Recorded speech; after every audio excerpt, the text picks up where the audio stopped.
Yes, there's plenty going on in this little old world of ours. Let's see what's cooking. Here comes a bit of news. A hurricane put the electric power plant out of business at Amesbury, Massachusetts. That put Farmer Woodson's electric milking machine on the blink. He called for help, and Fire Chief George McDougal and his men came a-running. The fire department milked the 50 cows by hand, and that's what I call pulling together, boys. Facts magazine tells about the most expensive kiss on record. A lady dove sat on a high-tension wire. Her boyfriend sat on another wire, and then they kissed. And whammo! The powerhouse in the town of Phoenix, Arizona, went out of business for half an hour. The doves? Oh, well, maybe they're just as happy. Are you listening, girls? You may know your reading, writing, and arithmetic, but what do you know about this? Sure, it's a man, but is he the right man? Needn't worry about that anymore. The Mundelein College, Chicago, has just begun a new class on how to choose a husband, how to keep him, and how to spend his money, as if you didn't know. Listen, shh, fellas and girls, here's a little secret. It's just between you and me and the ticker. The War Department doped this one out. John, suppose you were here in London, and Jane, suppose you were here in Florida, about 4,000 miles apart, and you want to get hitched. The War Department says you can stay right where you are and get yourselves married in Tulsa, Oklahoma, by mail. And it's simple, too. John writes an I do letter to Oklahoma. Jane does the same. And Oklahoma says, I pronounce you man and wife.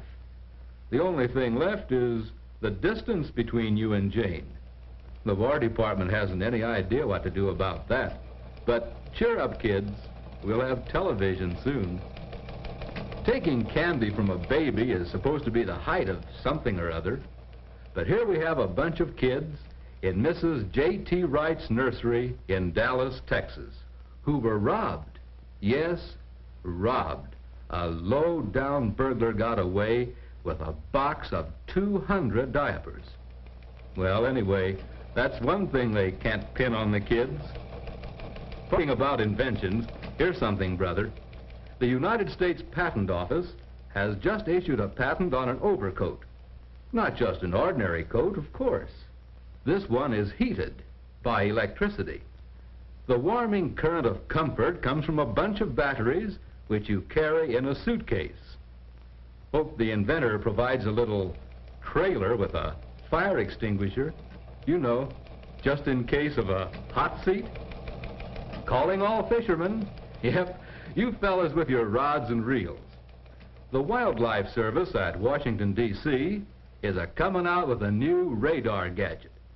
This doohickey will locate schools of fish, tell you which way they're going, and let you know their exact size. The Army Air Force has published a book on what to do if you happen to fall into the water and meet up with a shark. Under Rule 1, the trick is to make a quick swing at the shark.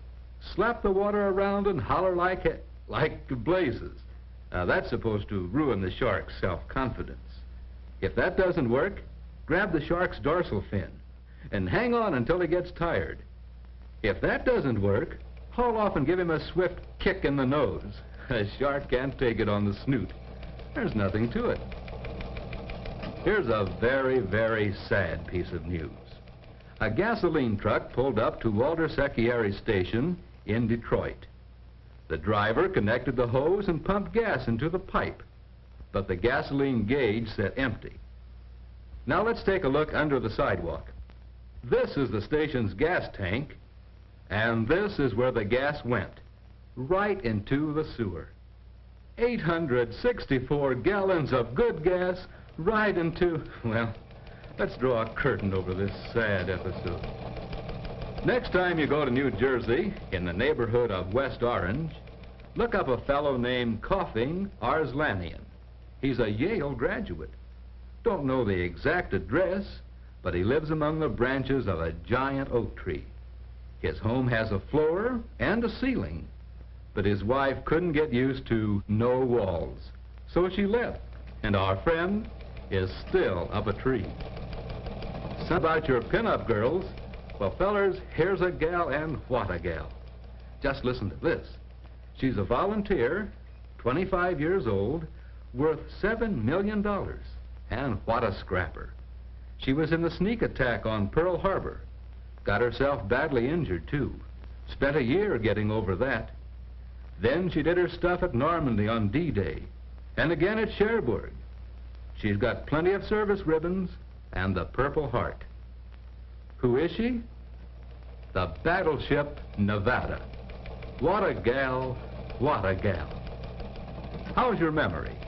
Who said these words? We can, we will, we must. Yes, FDR, you said it.